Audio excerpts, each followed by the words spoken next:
Hello, मैं चेतनलाल रेगर, स्वआचार्य समाजशास्त्र, राजकीय महाविद्यालय शाहपुरा, जिला भीलवाड़ा। मैं आज आपको बीए पार्ट फर्स्ट के फर्स्ट पेपर समाजशास्त्र के अंतर्गत सोशल कंट्रोल के बारे में चर्चा करेंगे।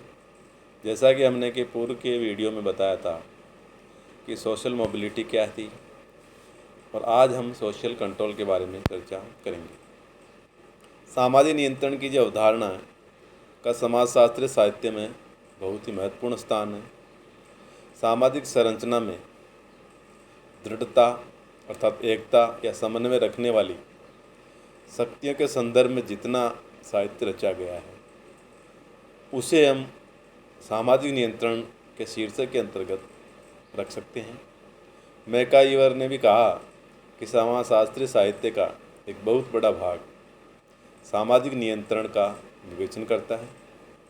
इसी प्रकार अमेरिकन समाजशास्त्री E.A. रॉस जो पहले व्यक्ति था जिन्होंने सोशल कंट्रोल पर 1901 में अपनी एक रचना लिखी जिसका नाम था सोशल कंट्रोल, उसमें उन्होंने विचारों को व्यवस्थित रूप से व्यक्त किया। सामाजिक नियंत्रण के द्वारा व्यक्तियों के व्यवहारों को समाज के स्थापित प्रतिमानों के अनुरूप ढालने का प्रयास किया जाता है। इस प्रकार सोशल कंट्रोल वह विधि है जिसके द्वारा एक समाज अपने सदस्यों के व्यवहारों का नियमन करता है। सोशल कंट्रोल के द्वारा ही समाज में बैलेंस बनाया रहता है, एकरूपता या दृढ़ता कायम रखी जा सकती है। अर्थात हम इसके अभाव में सामाजिक मूल्य एवं आदर्श जो हैं वो समाप्त हो जाएंगे और जिसके परिणाम स्वरूप समाज प्रगति नहीं कर पाएगा। अब हम इसके मीनिंग्स या डेफिनेशन के संदर्भ में बात करें तो सोशल कंट्रोल का जो प्रयोग है कई सारे अर्थों में किया गया है। सामान्य धारणा ये है लोगों की कि समूह के द्वारा जो स्वीकृत नियम है उसके अनुसार अगर व्यक्ति आचरण के लिए बाध्य करना ही सोशल कंट्रोल है। किंतु एक संकुचित धारणा ये भी है कि प्रारंभ में सामाजिक नियंत्रण का जो अर्थ है केवल दूसरे समूह में अपने समूह की रक्षा करना या मुखिया के आदेशों का पालन करना मात्र था। बाद में धार्मिक और नैतिक नियमों के अनुसार व्यवहार को सामाजिक नियंत्रण माना गया। किंतु वर्तमान समय में सामाजिक नियंत्रण का जो मीनिंग है, जो तात्पर्य है, वो संपूर्ण समाज व्यवस्था के नियमन से लिया जाता है, जिसका उद्देश्य यही है कि सामाजिक आदर्शों और उद्देश्यों को प्राप्त करें। अगर हम एक एक समाजशास्त्री के अनुसार इसकी डेफिनेशंस के बारे में चर्चा करें तो मैकाइवर पेज ने पुस्तक लिखी थी सोसाइटी, और उसमें उन्होंने कहा था कि सामाजिक नियंत्रण का अर्थ उन तरीकों से है जिससे संपूर्ण सामाजिक व्यवस्था की एकता एवं उसका स्थायित्व बना रहता है। इसके द्वारा यह समस्त व्यवस्था एक परिवर्तनशील संतुलन के रूप में क्रियाशील रहती है। इसी प्रकार E.A. रॉस ने भी सामाजिक नियंत्रण का तात्पर्य उन शक्तियों से हैं जिसके द्वारा समुदाय व्यक्ति को अपने अनुरूप बनाता है। ओगबर्न निमकोफ ने भी सामाजिक नियंत्रण की परिभाषा देते हुए लिखा, दबाव का वह प्रतिमान जिसे समाज के द्वारा व्यवस्था बनाए रखने और नियमों को स्थापित करने के उपयोग में लाया जाता है, सामाजिक नियंत्रण कहा जा सकता है। P.H. लैंडिस ने भी सामाजिक नियंत्रण के संदर्भ में कहा कि एक प्रक्रिया है जिसके द्वारा समाज व्यवस्था स्थापित की जाती है और बनाए रखी जाती है। इसी प्रकार से कई सारे समाजशास्त्री हुए जिसमें जॉनसन भी हैं, पार्सन्स भी हैं। उन्होंने भी अपने अपने ढंग से सामाजिक नियंत्रण को परिभाषित किया है। तो कहने का तात्पर्य ये सब बात उल्लेखनीय है कि आत्मनियंत्रण और सामाजिक नियंत्रण दोनों में अंतर है। आत्मनियंत्रण का संबंध केवल व्यक्ति से है, इसकी प्रकृति व्यक्तिक है, और सामाजिक नियंत्रण का जो संबंध है संपूर्ण समाज से है, और इसकी जो प्रकृति भी संस्थात्मक है। कई बार ये एक दूसरे के पूरक हो जाते हैं। आत्मनियंत्रण सामाजिक नियंत्रण का एक छोटा सा भाग हम मान सकते हैं। इस प्रकार संपूर्ण समाज व्यवस्था में एकता और व्यवस्था बनाए रखने के लिए लोगों के व्यवहार का नियमन करना ही सोशल कंट्रोल है। अब नीड एंड इम्पोर्टेंस क्या है, अर्थात सामाजिक नियंत्रण की आवश्यकता और उसके क्या महत्व है, इसको भी समझना हमारे लिए आवश्यक है। किसी भी समाज का अस्तित्व या उसकी निरंतरता के लिए समाज में एकता का होना, संगठन का होना या उस पर समाज में नियंत्रण का होना आवश्यक है। क्योंकि मानव की जो अराजक या व्यक्तिवादी प्रवृत्ति है, उस पर जब तक हम नियंत्रण नहीं लगा सकते या नियंत्रण नहीं लगाएंगे, तब तक समाज में संतुलन बनाना या बनाए रखना कठिन हो जाएगा।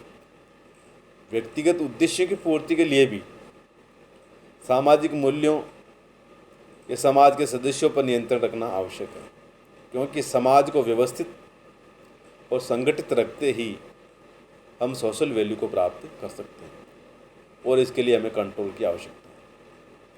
सामाजिक ढांचे को नवीन परिवर्तन के कारण ही विघटित होने से बचाने एवं लोगों में पारस्परिक सहयोग उत्पन्न करने के लिए समाज में कंट्रोल आवश्यक है।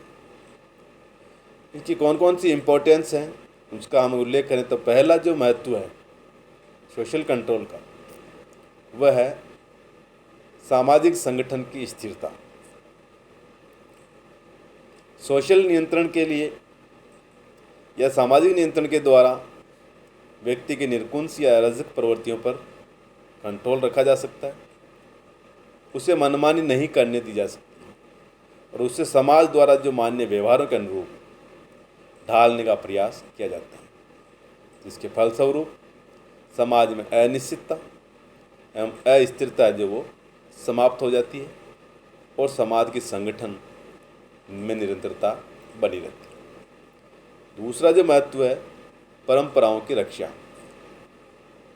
सामाजिक नियंत्रण का एक उद्देश्य समाज की व्यवस्था को बनाए रखना एवं परंपराओं का पालन करना भी है।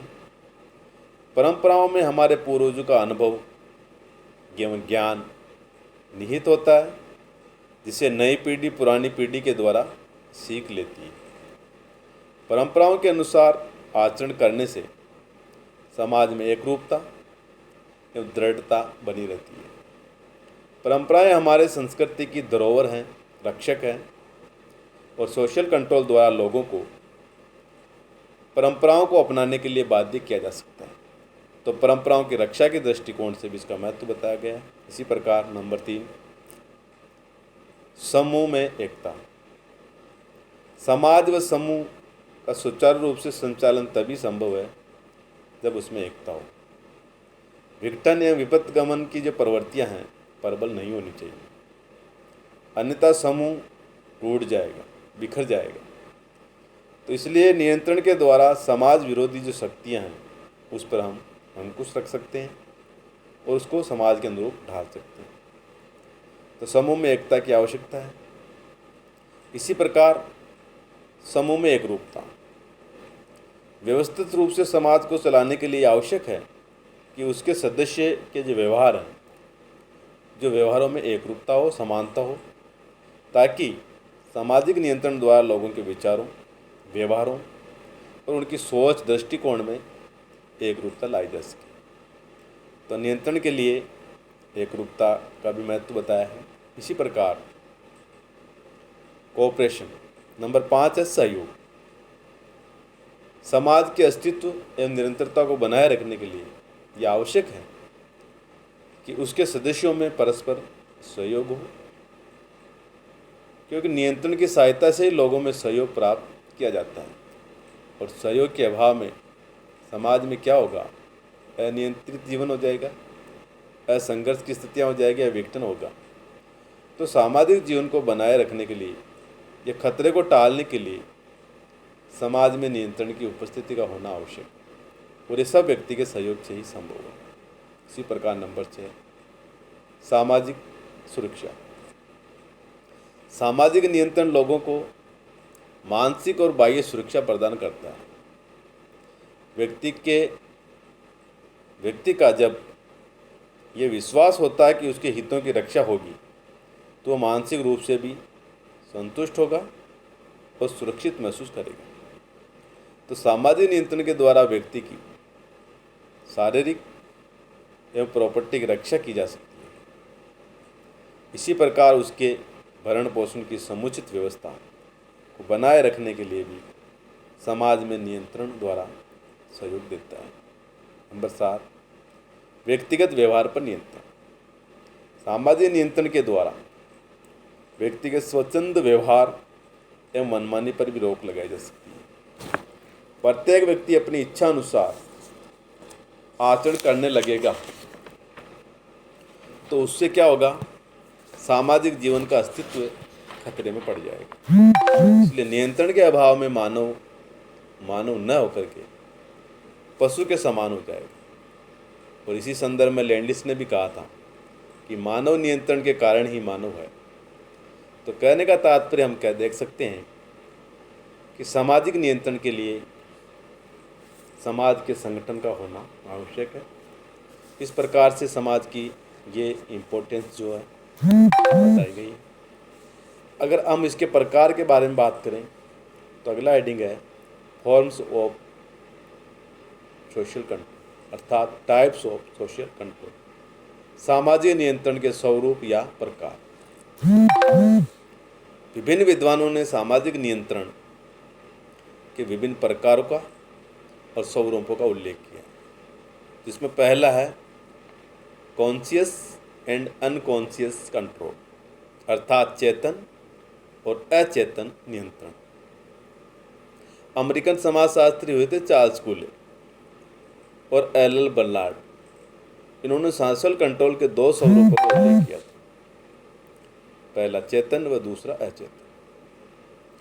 हम अपने दैनिक जीवन के व्यवहार की मुख्यतः 2 भागों में बांट सकते हैं, और दोनों ही भाग चेतन और अचेतन के अंतर्गत आते हैं। कुछ व्यवहार ऐसे होते हैं जिनके प्रति हम अधिक सचेत होते हैं और ये ध्यान रखते हैं कि उनके निभाने में कोई गलती न हो जाए।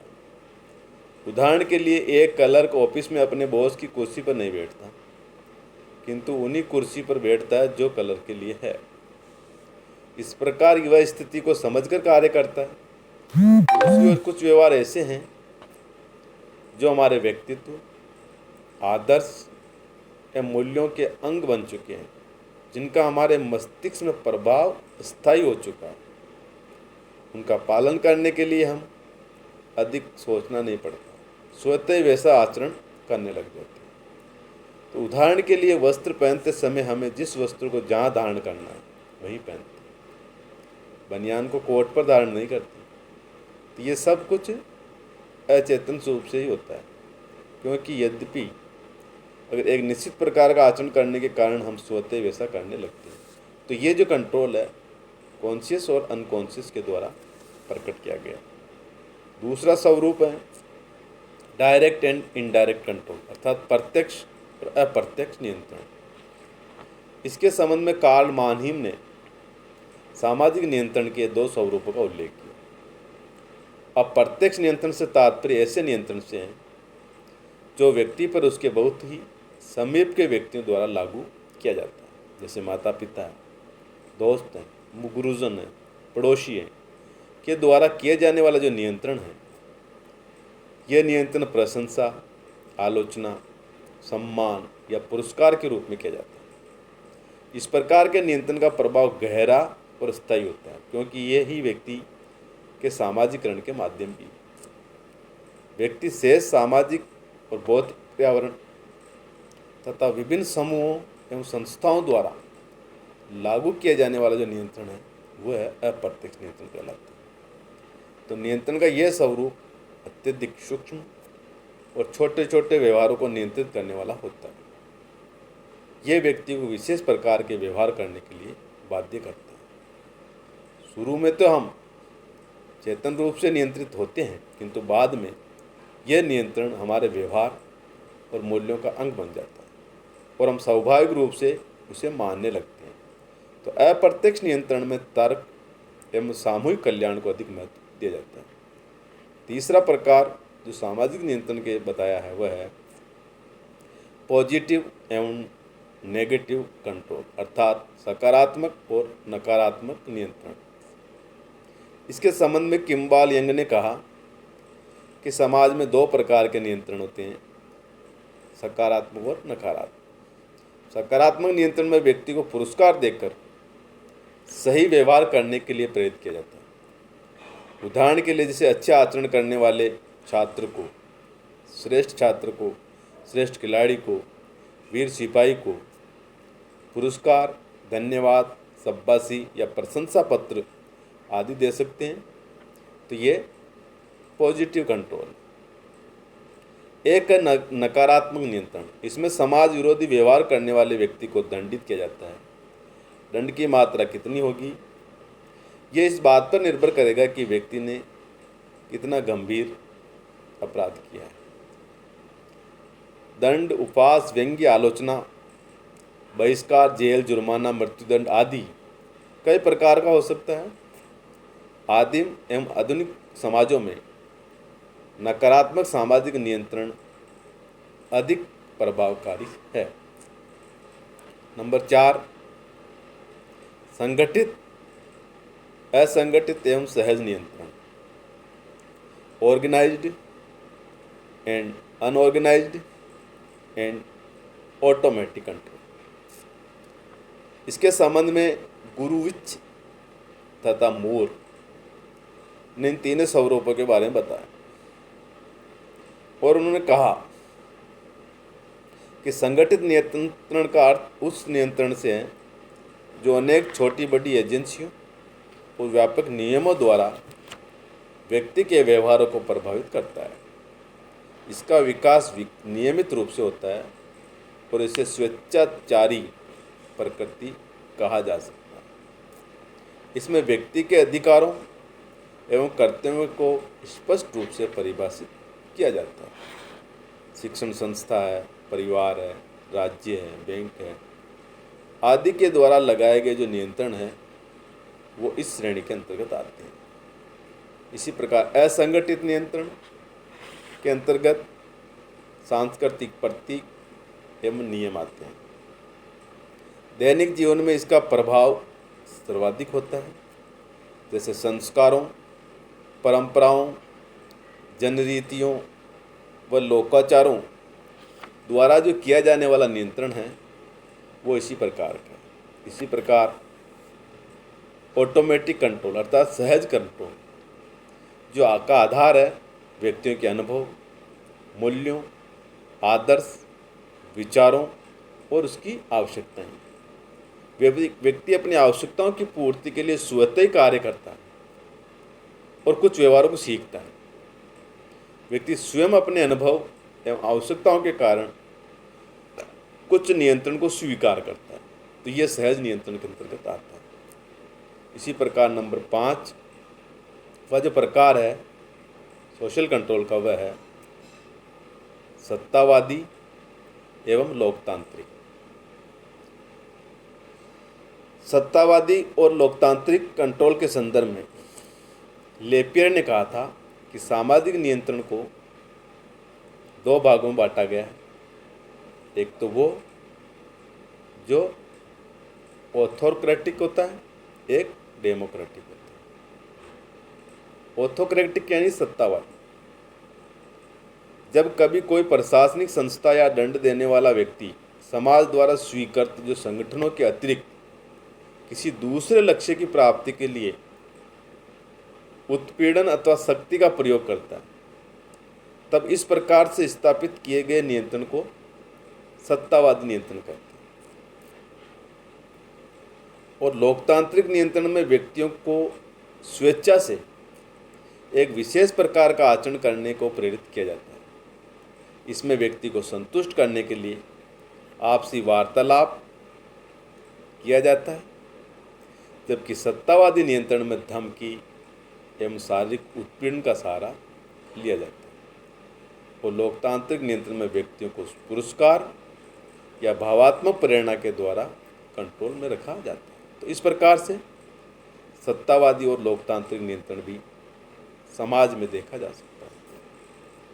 नंबर 6 व अंतिम जो नियंत्रण का प्रकार है वह सबसे महत्वपूर्ण है, वह है फॉर्मल एंड इनफॉर्मल कंट्रोल। औपचारिक एवं अनौपचारिक सामाजिक नियंत्रण। औपचारिक नियंत्रण का अर्थ उस नियंत्रण से है जो राज्य सरकार या किसी औपचारिक संगठन द्वारा अपने सदस्य के व्यवहारों को नियंत्रित करने हेतु स्पष्टतः परिभाषित नियमों के द्वारा लागू किया जाता है। इन नियमों पर सदस्य पर बाध्यतामूलक प्रभाव होता है। और इनफॉर्मल सोशल कंट्रोल के अंतर्गत जिसमें जनरीतियाँ, प्रथाओं, व्यवहारों, रूढ़ियों, आदर्शों, नैतिकता आदि के माध्यम से व्यक्ति के व्यवहारों को नियंत्रित किया जाता है। तो इस प्रकार से औपचारिक जो लिखित नियमों के द्वारा कंट्रोल, और अनौपचारिक का मतलब अलिखित प्रथाओं, नियमों पर जो जनरीतियाँ हैं के द्वारा उनके भय से व्यक्ति कार्य करता है। इस प्रकार से ये 6 प्रकार सामाजिक नियंत्रण के संदर्भ में समाजशास्त्र ने बताए हैं। आज के लिए इतने, धन्यवाद।